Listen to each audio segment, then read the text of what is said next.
कर रहा हूँ वो कोई मनगढ़ंत हॉरर स्टोरी या डरावनी कहानी नहीं है, बल्कि एक सच्ची घटना पर आधारित है। एक घटना काले जादू की, जो कि मेरी दोस्त की फैमिली पर ही हुआ था। और उसने जब मुझे ये स्टोरी सुनाई तो मुझे सच में गूज़बम्स आ गए थे, मेरे रोंगटे खड़े हो गए थे। और इसीलिए मुझे ऐसा लगा कि ये स्टोरी इस शो के लिए एकदम फिट है। एंड इस स्टोरी के जरिए आप ये जान भी पाओगे कि अगर आपकी जिंदगी में अचानक से कुछ भी अच्छा या बुरा होने लगे तो क्या वो ब्लैक मैजिक होता है या सब कुछ नॉर्मल होता है। दरअसल आज की स्टोरी मेरे दोस्त अजय की है। अजय जो एक जॉइंट फैमिली में रहता था। 2 फ्लोर थे, जिसमें नीचे उसके चाचा चाची और ऊपर वो अपने पापा मम्मी के साथ रहता था। जब अजय की मम्मी नए घर में आई थी तब वो बहुत मॉडर्न और पढ़ी लिखी औरत थी। उनकी सोच भी काफी मॉडर्न थी, लेकिन उसी सोच की वजह से अजय की चाची को जो अजय की माँ से जलन हुई, उस जलन के कारण क्या क्या हुआ वो लगभग हम सबकी फैमिलीज में हम देखते हैं। लेकिन इसमें ब्लैक मैजिक का एंगल कैसे है वही जानेंगे आज की स्टोरी में। लेकिन उससे पहले हेलो गाइस, मेरा नाम है अविनाश कुमार और आप देख रहे हो सीखो ऑफिशियल शो हॉरर स्टोरीज।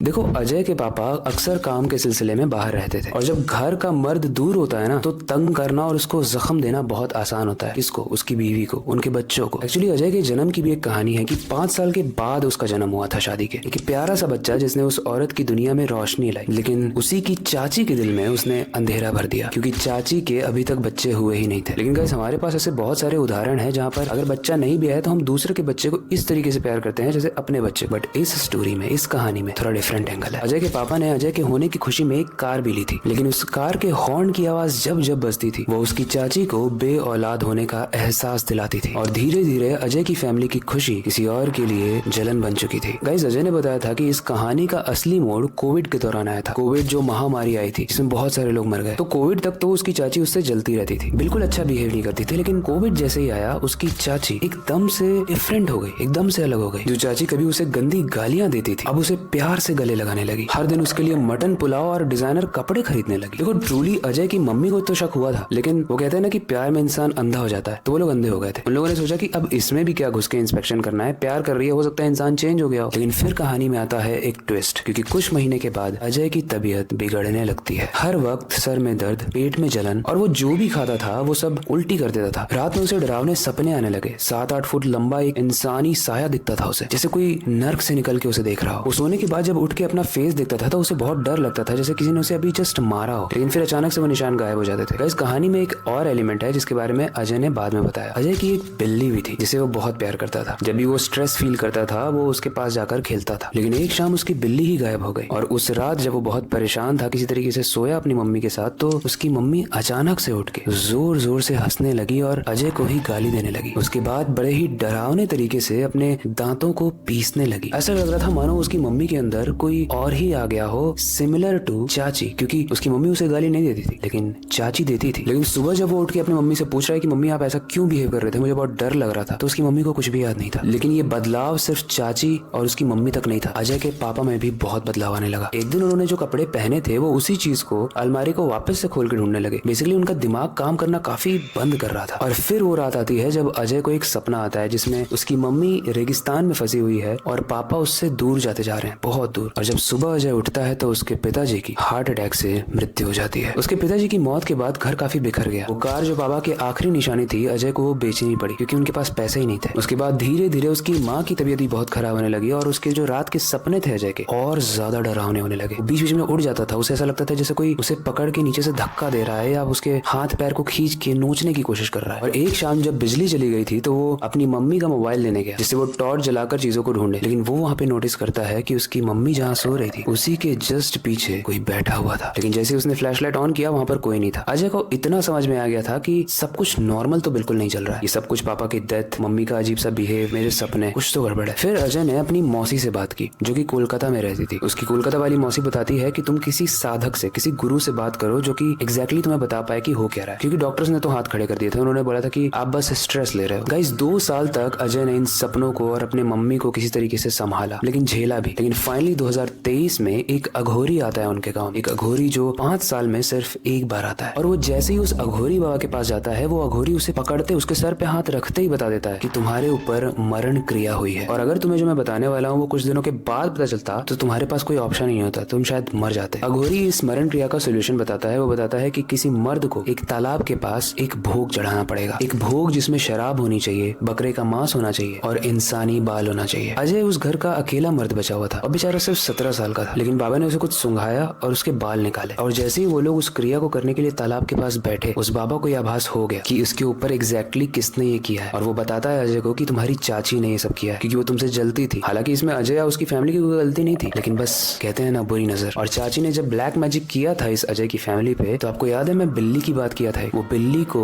बलि चढ़ा दी गई थी उस काले जादू के लिए। जब अजय को ये पता चलता है तो वो बहुत शॉक हो जाता है, बहुत दुखी हो जाता है, क्योंकि वो चाची के बारे में ऐसा नहीं सोचता था। खैर अब तो कुछ नहीं हो सकता है, लेकिन एटलीस्ट ये ब्लैक मैजिक हटाया जा सकता है। तो वो लोग जैसे ही उस क्रिया को करते हैं, उसी के 3 दिन के बाद चाची और उनकी पूरी फैमिली की एक एक्सीडेंट में मृत्यु हो जाती है। अब यहाँ एक इंटरप्रिटेशन कोई अपना अपना कर सकता है, जो कि अजय ने बताया कि ये कोई कर्मा हो सकता है, या फिर शायद वो जो बाबा आए थे जो दोबारा कभी उनके गांव में नहीं आए, उन्होंने शायद कोई रिवर्स मैजिक किया हो, या फिर जो चाची ने ब्लैक मैजिक यूज किया हो, काला जादू, वही उनके ऊपर उल्टा पड़ गया हो जब वो यहाँ से निकला। मतलब क्या हो सकता है वो हमें नहीं पता, क्योंकि इसका कोई सॉलिड प्रूफ नहीं है, बट ये जो कहानी है ये सच है। और एंड में जो हुआ उसमें आपको क्या लगता है, ये कोई कर्मा था या फिर मैजिक रिवर्स हो गया, उल्टा हो गया? आप हमें कमेंट सेक्शन में जरूर बताना। एंड आज की स्टोरी से एक चीज जरूर ध्यान रखना गाइस, जब लाइफ में एकदम से सब कुछ अच्छा होने लगे, स्पेशली किसी इंसान की तरफ से जो आपके लिए बहुत बुरा था, तो यहाँ ऑब्जर्व करो, नोटिस करो कि कहीं कुछ गड़बड़ तो नहीं कर रहा है वो, इतना अच्छा हो गया है। कहते हैं ना, बकरे को बलि देने से पहले खूब खिलाया जाता है, तो इसीलिए अजय को खूब खिलाया जा रहा था, ड्रेस दी जा रही थी, और फाइनली अजय के साथ क्या हुआ, सब कुछ बर्बाद हो गया। तो इसीलिए सावधान रहना, सतर्क रहना बहुत जरूरी है। आई होप आज की स्टोरी आपको अच्छी लगी होगी। आज की स्टोरी से रिलेटेड कोई फीडबैक है तो आप हमें कमेंट सेक्शन में बता सकते हो।